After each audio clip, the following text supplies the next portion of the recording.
kterou jsem vytvořil těsně po revoluci. Ano, když jsme se otevřeli světu, tak vlastně první, kdo zareagoval, byly kurvy, takže jsem udělal kurva na Evropu.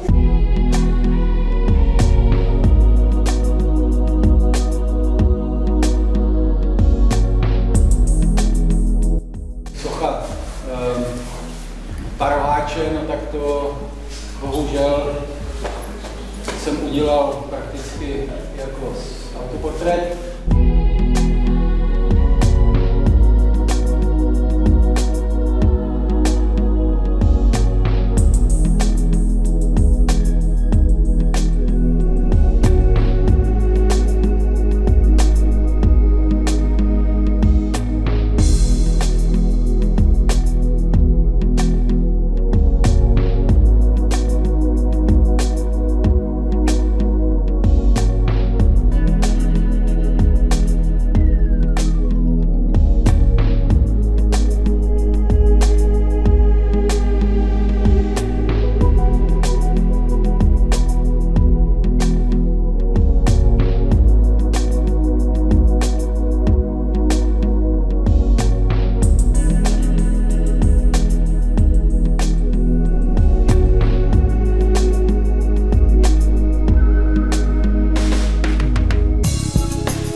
Jak ty plastiky, tak ty obrazy mají totiž svého ducha a něco vyjadřují. A není to jen takové malování, ale má to.